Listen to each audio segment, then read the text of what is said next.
going on today, I needed to do a study. Right. And what I experienced in life many times before was that the surprises that happened to me were things that never happened in my lifetime, but happened many times in history. Okay. If you want, I'll tell you the story. But anyway, and also the first book I wrote down the principles as I was making decisions. So I find it very helpful when I'm making decisions to think about why I'm making those decisions and to write down the principles, and so I sort of log those things. Okay. And then there's a compendium of those. So that's how both of the books got written. How long did it take you to write that book? Well, the study took me about 2.5 years, but I mean, I was dealing with markets, I was dealing with life and all of those things during that tour. I've got a fabulous team of researchers, and I'm lucky because I could speak to most people. Now, recently your CEO decided to leave, and he's going to run for the Senate. So Dave McCormick. So are you going to take on that job as well, the CEO? No. No, thanks. He's a bigger and more courageous man than I. And you're not thinking of ever running for office? No, thank you.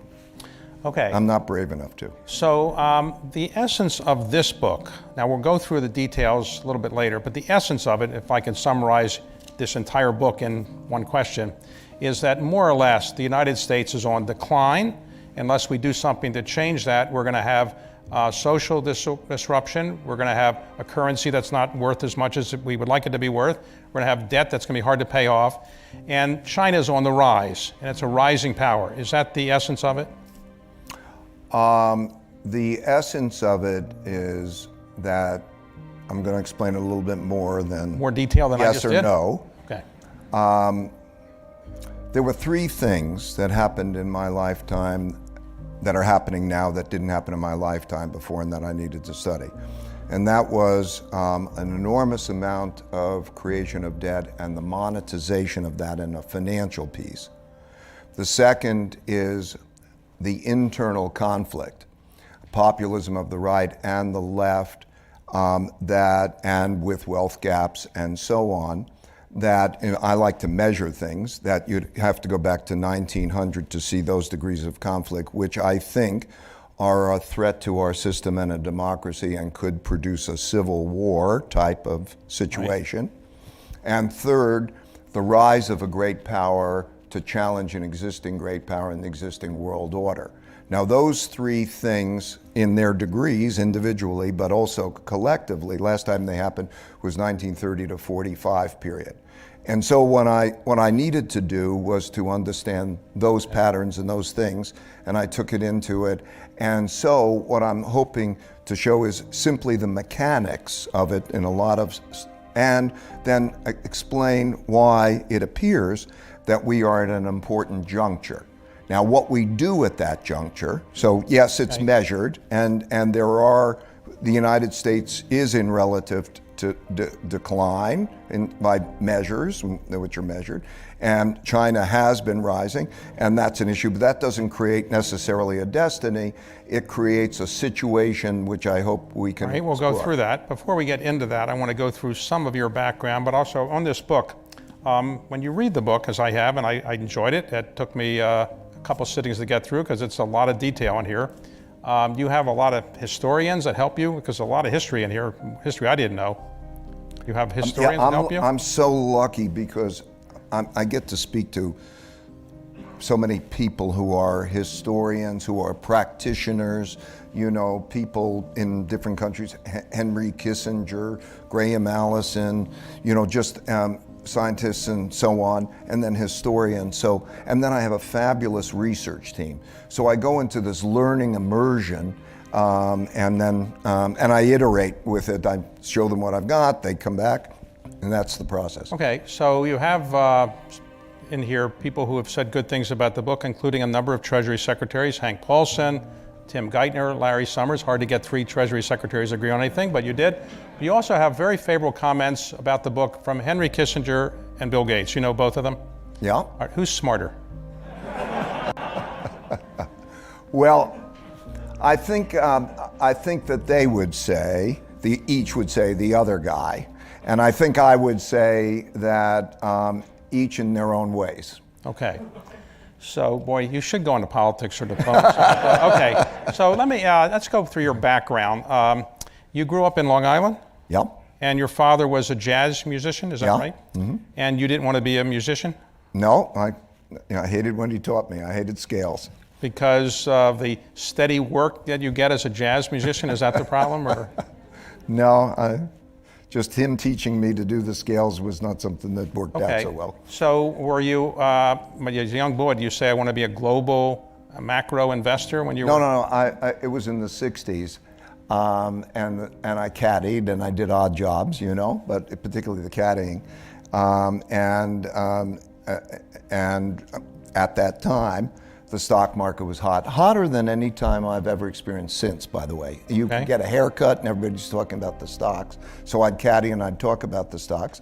And I carried around, 2 bags. I earned $6 a bag, $12. I put the money together. I put it into the stock market when I was 12. But the kids, it wasn't such a precocious thing because everybody was sort of thinking about it. And the first stock that I bought was the only company I ever heard of that was selling for less than $5 a share. And my investment strategy is that because it was so cheap, I can buy more. If it went up, I'd make more money.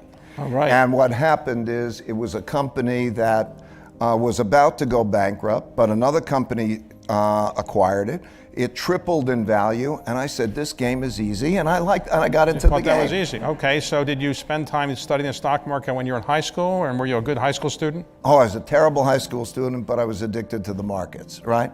Because, I figured there's the Wall Street Journal, particularly the Wall Street Journal, but they had all these thousands of names, and all I had to do was pick one that went up or down. So I guess you weren't a good high school student. You didn't go to Harvard or Yale or something like that? No. I barely got into C.W. Post College on probation. I hated high school. Okay, but you did well there.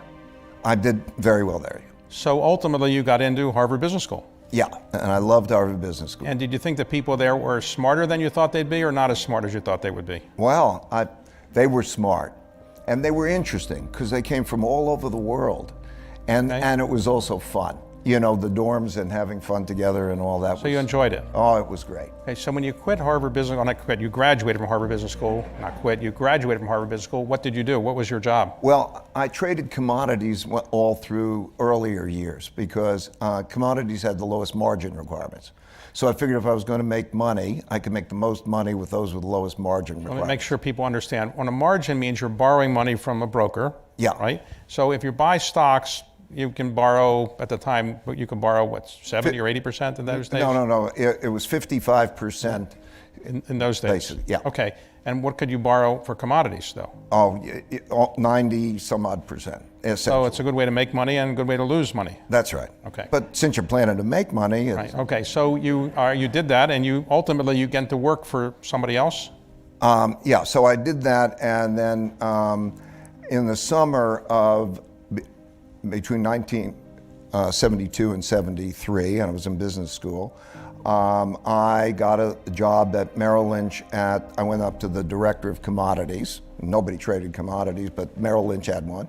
And I went up there and I asked him for a summer job. And so he gave me a summer job working for him as kind of his assistant. Nobody ever out of Harvard Business School would ever go into commodities, but I loved them. And then what happened is in that subsequent year, we had the oil shock, okay?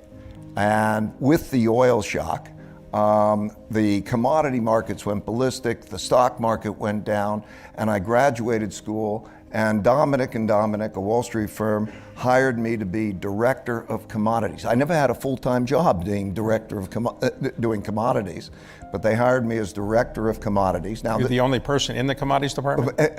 Yes, I was hired to set it up, and they gave me this experienced guy. And before that could happen, what happened is their retail brokerage house sort of collapsed. Maybe it was a reflection of their decision making. And then I went to CBWL Hayden Stone, which, as you might remember, was the beginning of the morphing from Shearson Hayden Stone, and I stayed there for, I don't know, like a year and a half. That was known as corned beef with lettuce. That's right. That was what the CBWL, right. Kogan, Berlin, Weil, and Levin, corned beef with lettuce. Right. Okay. So you were there for a while. Yeah. And then, did you get in a fight with one of your bosses somewhere and punched him in the face? Yeah. It was New Year's Eve. We had a big party. We got drunk, and one thing led to another, and Happens all the time. Right? And I decked him. Okay. And Is that the end of your job? he went home. He was drove home.